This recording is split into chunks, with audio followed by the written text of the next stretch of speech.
province où on a 4 personnes. Vous comprenez, c'est plus compliqué encore que dans un autre cadre. Et enfin, les recommandations. La Commission soumet, chers collègues, à votre appréciation les recommandations suivantes. D'abord, à la plénière. À la plénière de s'employer pour fixer la hauteur ou, si vous voulez, la quantité des frais de fonctionnement de commission permanente, pour que la commission permanente fonctionne régulièrement. Ensuite, compte tenu du fait que la loi portant statut des chefs d'État, d'anciens chefs d'État, qui sont de droit, membres, sénateurs à vie, la loi les autorise, en fait, à accepter des charges rémunérées, notamment dans les organisations ou dans, si vous voulez, dans les cadres internationaux. Les membres de la commission de règlement intérieur ont estimé qu'il faut quand même une nuance quelque part. En effet,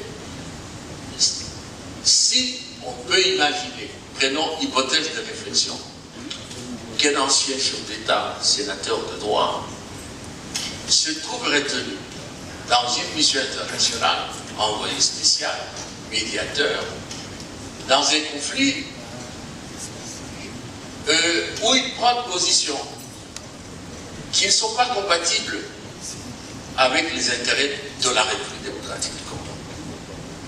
En tout cas, avec les grandes options de notre pays.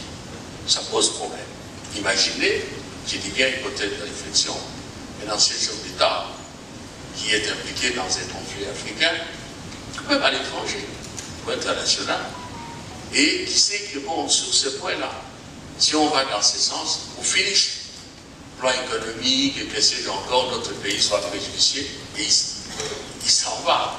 Alors nous avons dit qu'il faut peut-être revisiter la loi portant statut d'ancien chef d'État et introduire des petites nuances en ce que cette proposition ou cette nomination fasse l'objet d'une approbation de votre institution. Ça, c'est une initiative que nous proposons. Vis-à-vis du bureau, la recommandation, je l'ai dit tout à l'heure, est que le bureau prenne des initiatives pour toutes les mesures de sécurisation du palais du peuple, des services, de tous les bâtiments et de tous ceux qui travaillent au palais du peuple. Nous demandons également au bureau, nous vous soumettons cette recommandation, d'obtenir qu'il y ait effectivement mise en place une commission paritaire, gouvernement, parlement, et ce qui nous concerne, gouvernement et Sénat, pour convenir, pour fixer les rémunérations de ceux qui travaillent dans les institutions politiques. Et cela a été possible, je n'en veux pour preuve, pour témoin plutôt notre collègue Modeste Bahati. Il sait qu'à l'époque, le Haut Conseil de la République Parlement de transition, cette commission a fonctionné, lui il était du côté du gouvernement, nous autres étions du côté du Parlement. Nous avions une commission qui a siégé sur les rémunérations des membres du gouvernement, des membres du Parlement, je crois des PDG et des gouverneurs de province pour avoir une grille nationale harmonisée qui tienne compte aussi des rémunérations de ceux qui travaillent dans la fonction publique. Et nos collègues ont considéré que notre bureau doit, en tant que chambre haute, la chambre de la sagesse de la République, prendre des initiatives pour que cette structure existe, au lieu de dire oui, lorsqu'on discute les prévisions budgétaires, on travaille tout ça, il faudra que cette structure soit remise en fonction pour plus de justice et plus d'harmonie en matière de rémunération. Et enfin, je vous l'ai dit, l'interprétation de l'article, je crois, 104, qui dit que nous sommes par ailleurs représentants des provinces. Voilà, Monsieur le Président, Mesdames les sénatrices, Messieurs les sénateurs, chers collègues, la quintessence de ce qui nous a été possible, tout modestement, de faire comme travail et que nous soumettons à votre sanction. Je vous remercie.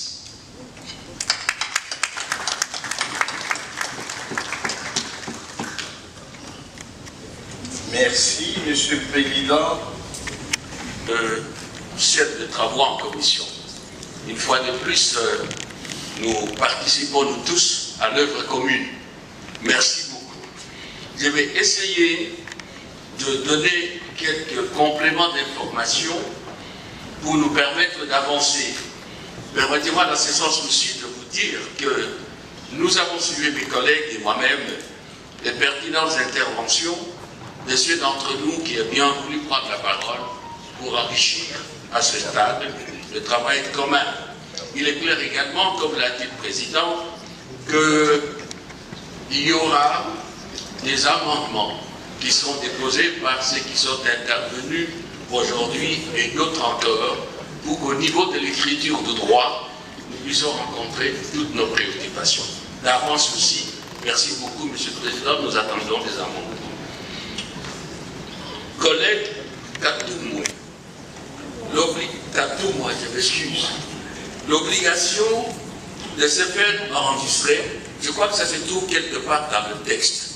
On cherche l'écriture, on a repris la disposition de l'article 3, parce que si vous lisez la loi portant statut de l'opposition, vous trouverez, je crois, l'article 11, qu'une obligation a été faite à toutes les assemblées délibérantes de transcrire dans le règlement intérieur le libellé de la loi portant statut de l'opposition. Donc nous ne pouvons pas nous faire l'économie de reprendre cette disposition.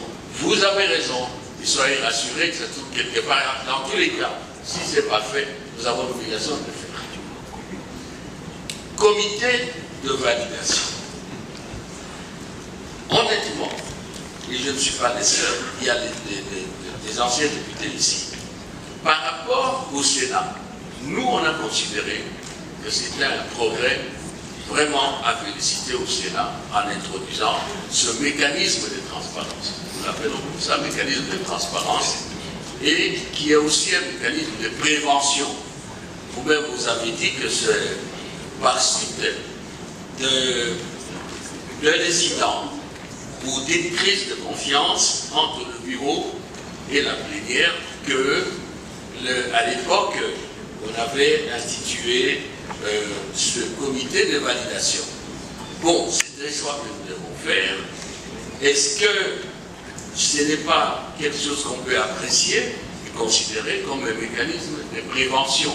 Et c'est bien d'ailleurs que c'est venu, que je sache, du bureau de l'époque lui-même, pour qu'on institue cela. Dans tous les cas, ce qui est vrai, c'est que ce plan mensuel est élaboré sous la supervision du président du Sénat. Et j'allais même ajouter, sous sa responsabilité. Et quand c'est lié à la validation, en réalité, ce n'est pas la décision. Mais le bureau du Sénat, avec le président, prête soin. En fait, c'est très subtil. Le bureau prend soin de vous associer pour vous dire que ce que nous avons exécuté, même quand vous contrôlez à la fin de la session, vous avez participé à la décision. C'est très subtil. Ceux qui ont inventé ce mécanisme avaient entre autres soucis, celui-là j'en suis certain, qu'on ne puisse pas leur imputer des faits immoraux, des faits contraires à la loi, étant donné qu'en amont, on vous a associé. Dans tous les cas, il vous appartient, chers collègues, de décider, le moment venu, sur ce mécanisme de prévention. Si vous estimez qu'on ne le met pas, c'est à vous de décider et la commission va se charger de traduire dans l'écriture. La question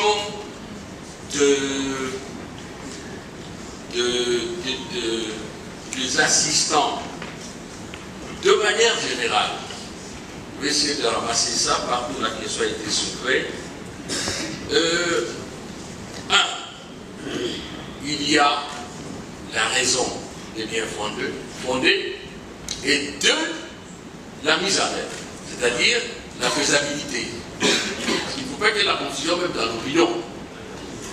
En termes de raison, oui, on a besoin d'une permanence dans nos circonscriptions. Et cela s'explique plus particulièrement pour les sénateurs. Pour quelle raison? Les sénateurs n'est pas issus d'un territoire. Les sénateurs est issu d'un ensemble de territoires, de circonscriptions politico-administratives. C'est pour cela d'ailleurs que dans certains pays, vous le savez, les sénateurs est élus au suffrage universel de la circonscription. Je crois qu'aux États-Unis, les sénateurs sont élus par les électeurs de l'État. Vous voyez? Alors, le travail du sénateur, il y a quelqu'un qui l'a dit tout à l'heure, le collègue Justin Kalumba, est un travail qu'il fait ici dans la capitale, mais un travail qu'il fait aussi à la circonscription, pour un ensemble de territoires, pour toute la province. Donc, en termes de volume de travail, cela est justifié. Il ne faut pas qu'on pense qu'on fait de la fantaisie ou qu'on se montre un peu très budgétivore.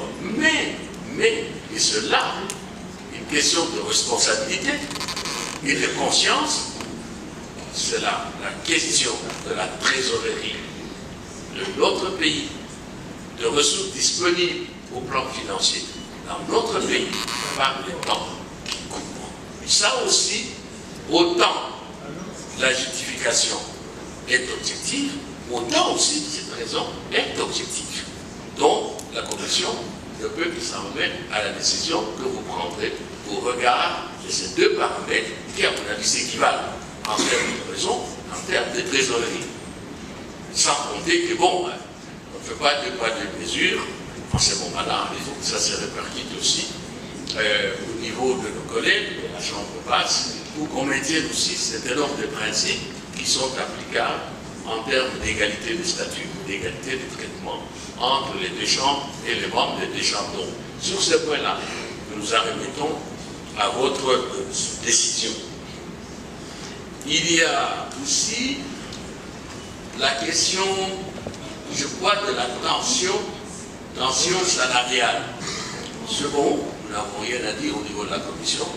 Nous attendons des propositions sous forme d'amendement que nous allons vous soumettre. Il vous appartient maintenant, chers collègues, de prendre vos responsabilités et de décider. L'indemnité de fin de carrière, je crois qu'il y avait un problème matériel. Madame le rapporteur, notre collègue me fait remarquer qu'en fait on avait enlevé ça, mais on n'a pas pris soin de diffuser ça dans les rapports. Donc effectivement, la collègue qui est intervenue a raison, c'est un problème d'écriture. La collègue Agito, qui a parlé de Parlement panafricain. Oui, vous avez raison, elle a souligné qu'il y a un problème au niveau du Parlement panafricain. En fait, je voulais dire, forum parlementaire, par exemple, de Grands Lacs, il y a encore des organisations parlementaires pour lesquelles on continue à envoyer des délégués. Mais, s'agissant du Parlement panafricain, je sais que vous étiez ici avec vous-même l'évolution, vous représentez le Sénat. De notre côté, je crois qu'il y avait Anthony, Jeannette Kabila et ainsi je connais bien de la situation. Le problème qui se pose est le suivant. Nous avons abordé la question, mais bon, on n'est pas allé jusqu'à mettre les dispositions.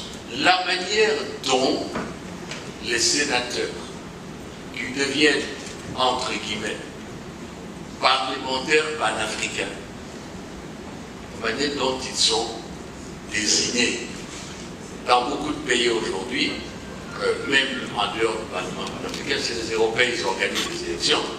Il y a des mécanismes mais un peu plus ouverts que chez nous. Nous voulions dans la Commission mettre une disposition selon laquelle, parce que nous ne sommes pas organisés ce type de c'est la disposition selon laquelle le bureau propose à l'approbation de la plénière les noms des collègues qui sont désignés pour nous représenter en permanence, notamment au Parlement particulier, en tout cas dans tous les parlements.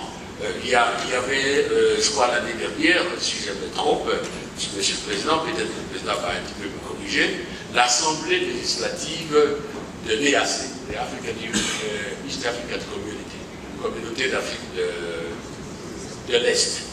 Bon, on a désigné parce que c'était urgent. J'étais désigné, je connais le dossier parce que je l'avais en main, et c'est parti.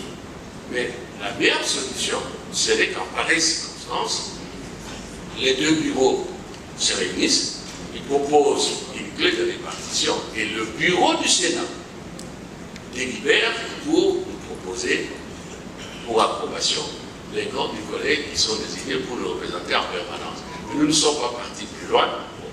À vous de voir comment faire en la matière. La question des assistants, on a parlé. Oui, la question posée par les collègues Bachingezi, c'est une question qui ne manque pas de pertinence. Si après 45 vous n'avez pas reçu la réponse, qu'est-ce qu'on fait? Il y a beaucoup de cas où nous-mêmes on a connu ça à l'Assemblée nationale. Est-ce que nous pouvons dire on applique le principe selon lequel qui s'était constant? Est-ce qu'en l'espèce, nous pouvons dire qu'après 45 jours, s'il n'y a pas de réponse, l'initiative législative est supposée être régulièrement engagée et le bureau soumet à la conférence des présidents l'initiative pour sa programmation?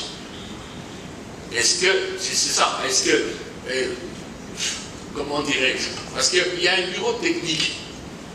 Dans la procédure législative, vous avez la phase administrative et technique, puis vous avez la phase politique. La phase administrative et technique, qui consiste à grosso modo à l'examen de la régularité par nos services compétents, en particulier le bureau d'études, qui nous permet aussi de voir si en fait il n'y a pas de doublure quelque part, d'ailleurs la disposition que nous avons mise ici, en cas d'initiative conjuguée au pluriel. Cette phase-là n'est pas moins importante que la phase politique, l'inscription au calendrier pour les Bachingezi. La commission serait honorée de recevoir nos propositions concrètes là-dessus et nous allons soumettre à nos collègues, étant entendu, j'insiste encore, que les deux phases sont importantes. La phase administrative permet à ce que l'initiative arrive à maturité avant les débats politiques. Est-ce qu'on la supprime? Comment on sanctionne? Honnêtement, présentement, les collègues de la commission, il n'y a personne qui m'a fait un papier pour dire que nous avons une solution. Oui, la délocalisation, nous en avons discuté. Monsieur le Président, nous n'avons pas retenu ça parce que, en fait, c'est une question, j'allais dire, de gestion. C'est-à-dire que, bon, chaque chambre devra s'organiser pour avoir un budget d'investissement destiné à la construction des immeubles. D'ailleurs, les anciens savent que le quartier ici, comment vous appelez, le quartier à côté de nous ici,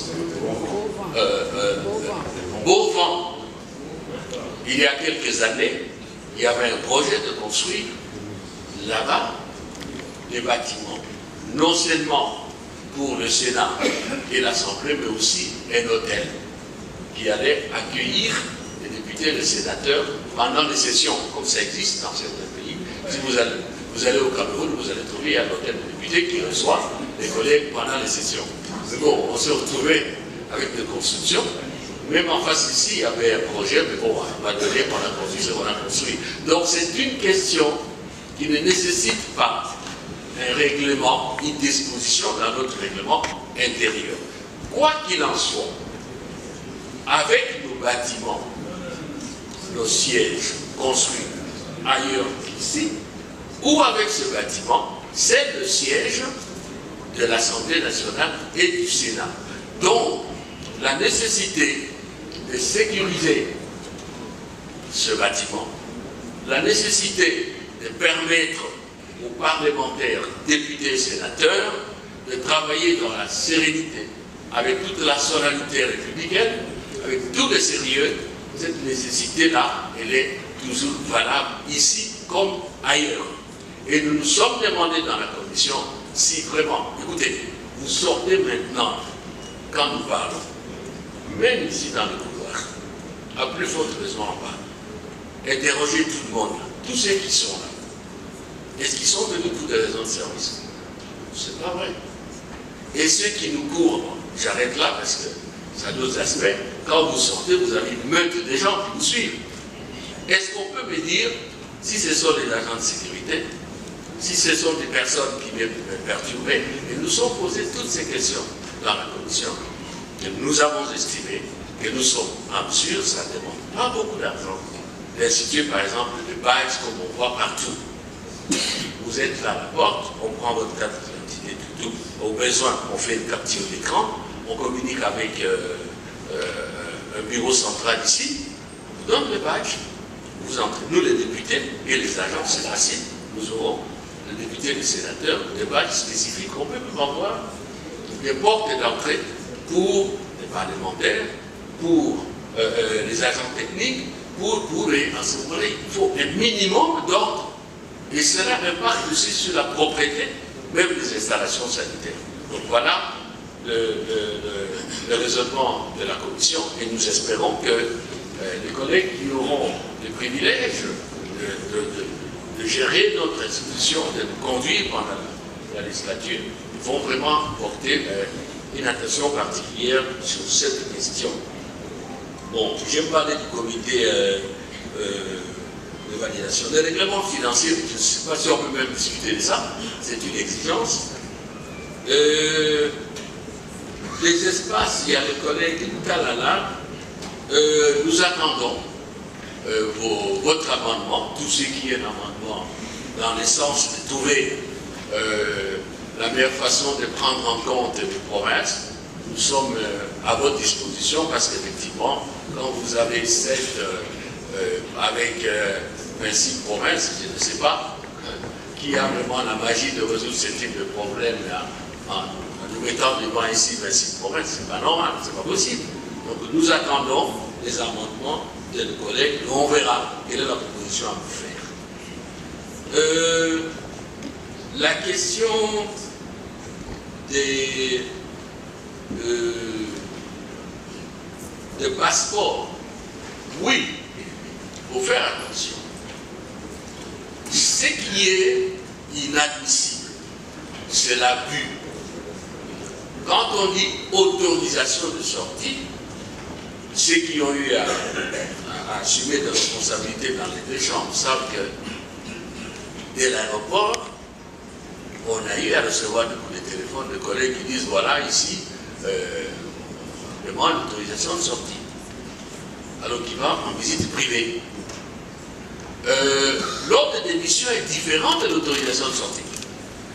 C'est dit ordre de mission. C'est-à-dire, vous partez pour accomplir des actes au nom et pour le compte de l'institution. En ce moment-là, il est clair, comme de l'eau claire dans un verre clair, qu'il faut avoir un ordre de mission qui, en quelque sorte, vous donne quelque part plein pouvoir pour engager le Sénat. Ça, on va discuter.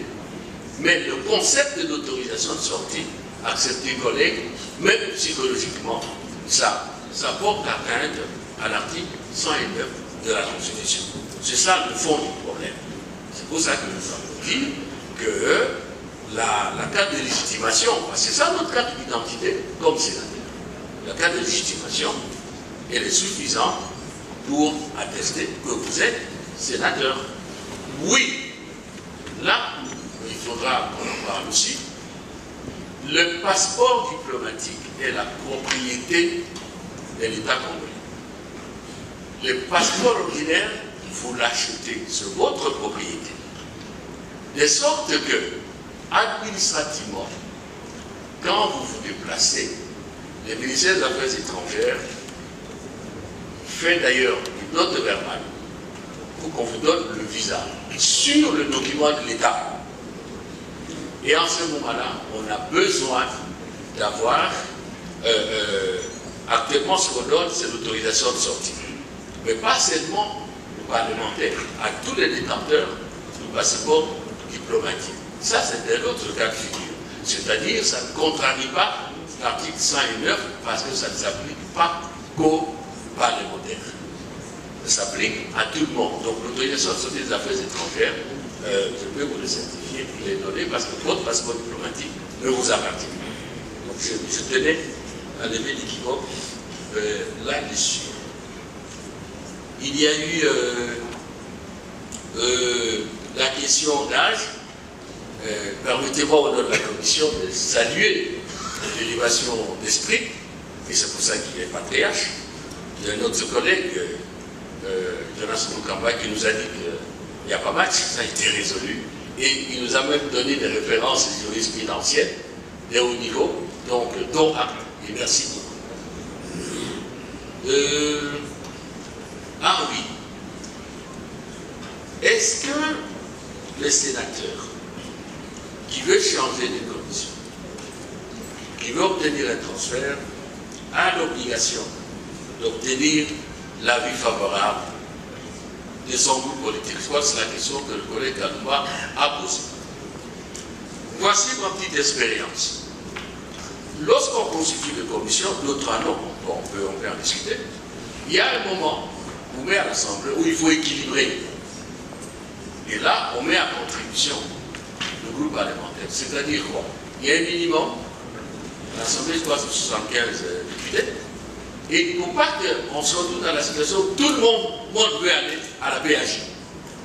Tout le monde veut aller à la commission économico-financière. Je crois que chacun de nous a cette expérience-là. Il y a vraiment une ruée vers ces deux commissions pour ajouter un peu les relations extérieures, peut-être infrastructure. Tout le monde veut aller là-bas. Le bureau est parfois obligé de faire venir les présidents du groupe parlementaire, les collègues concernés, pour discuter en disant, écoutez, voilà, votre député, votre sénateur a demandé, ou vos sénateurs, de quitter ici pour aller là-bas. Mais ce qui va se passer, et d'ailleurs ici, chez nous, c'est plus compliqué parce que nous ne sommes pas nombreux.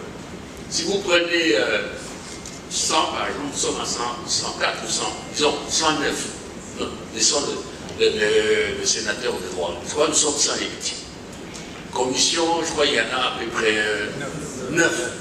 Divisé, vous vous retrouvez à peu près 10 personnes poussières.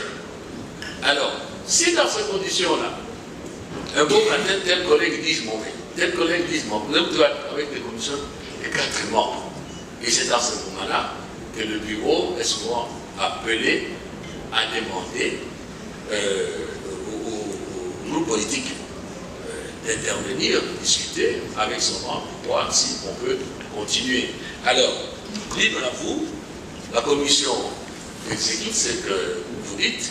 Si vous voulez qu'on dise information, comme il a proposé, ou bien avis favorable. Mais le problème pratique réel, c'est celui-là. Merci infiniment d'avoir pris le temps de regarder ces informations. Vos commentaires, vos likes et partages sont précieux pour nous. Et surtout, n'oubliez pas de vous abonner pour ne rien manquer.